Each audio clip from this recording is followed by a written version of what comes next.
I also had the chance to speak to future House Speaker and State Representative Daniel Perez about the Republican Party's priorities and their message to voters. Here's our conversation.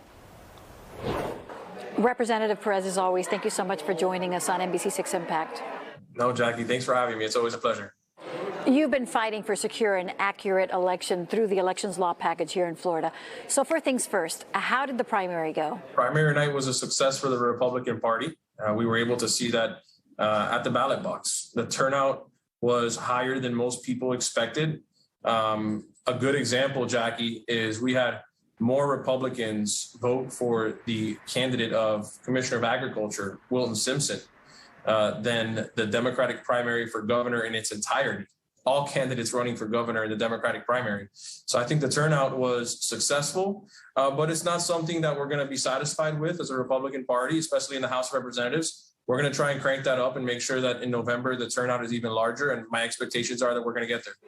Speaking of November, as the future leader of the House, you have to get the Republicans in the state of Florida to rally now until Election Day in November. What's the message?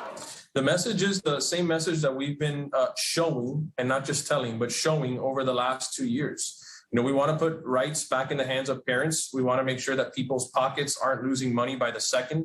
We want to make sure that inflation goes down. The number one issue in my district when I'm knocking on doors, Jackie, is inflation, the economy.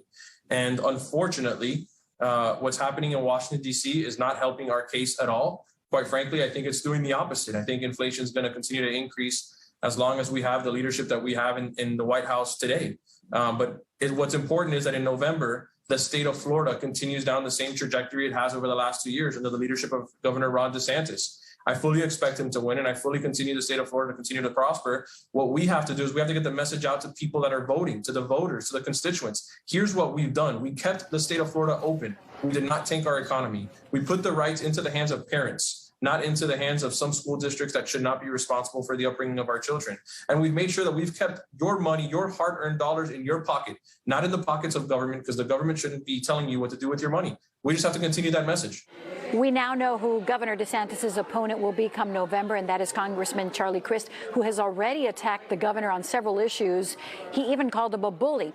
But on the topic of abortion rights and restrictions specifically, do you believe that this issue could help Democrats in November? Abortion rights is always a tough subject to talk about, and it's not one that I think moves the needle in either direction, and each side is firm in their beliefs. There isn't a person that is sometimes pro-life and sometimes pro-choice. Most people are either always pro-life or always pro-choice. I'm always pro-life, and that's going to stay like that.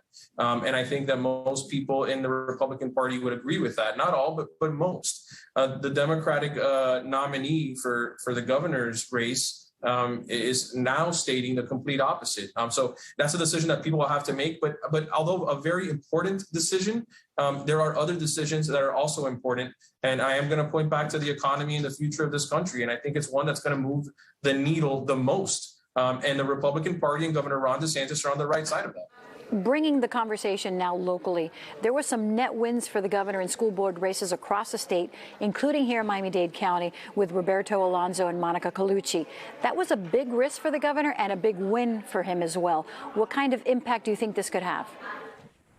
I think it's going to be a positive impact for him. All politics really starts on the local level. Grassroots is something that's still very real in this country, but especially here in Miami. In Miami, grassroots is still very real. We take all of our elections very seriously. The school board races are important. These are the people that are making the decisions on behalf of future generations in Florida, but future generations within our own independent and individual families. So I think the governor getting involved, I think it was necessary. I think it was important. I'm happy with the outcomes of the election here in the school board. And I mean, we saw during COVID. During COVID, there were important decisions that school board members had to make. The governor and many of his allies, myself included, did not believe that some of those decisions were the right ones here in Miami-Dade County. Masks were important, and we spoke about that. And whoever wanted to wear one should be able to wear one. But at some point, it was getting in the way of one, parents' rights, and two, the children being able to learn. And I think now with a different school board in place, some of those tough decisions will be seen at its pure view. And what I mean by that, Jackie, is both sides of the coin will be analyzed, and the public pressure towards one side or another won't be as prevalent or as successful as it was prior to this election. I think both Robert Alonso and Monica Colucci will do what's not just right for the children, but also will respect the choices of parents. From the parental rights and education to the COVID response, abortion restrictions, and the economy, when Floridians go to their polling locations, what do you think will be the most significant issue for them? People want to go to the gas station and be able to afford a full tank. People want to go to the grocery store and be able to afford a full week's worth of food and drinks and nutrients. People care about the hard work that they're putting into this community and receiving the benefit they've always received through the dollar. That's the most important thing to every single voter in today's world. That's reality, not just by polling and what the media says, but my own experience. I'm knocking on doors. I've always done that. And in my own community, I'm Westchester, a middle-class neighborhood. Good thing we have is here in Florida, we've shown that when the rest of the country, when the rest of the states were declining, not just economically, but with people leaving their states, they were coming to Florida. We've seen that this is the land of opportunity. This is the free state of Florida. It is an open state, and you will prosper in Florida. People have to understand that message. I think they do, and we're seeing that by the numbers. Jackie, we're having over 1,000 people a day move to Florida. That's not by mistake. It's because of the decisions that our leadership have continued to show us here in Florida. And if you want that continued growth, if you want the same positives that we've had, well, then in November, you have to show up to the ballot box and vote for the same people that have been continuing to keep this state open. And Governor Ron DeSantis is that answer. Representative Daniel Perez, thank you so much for joining us. It's going to be a busy 2.5 months ahead of us. So thank you for taking the time. Jackie, thanks for having me.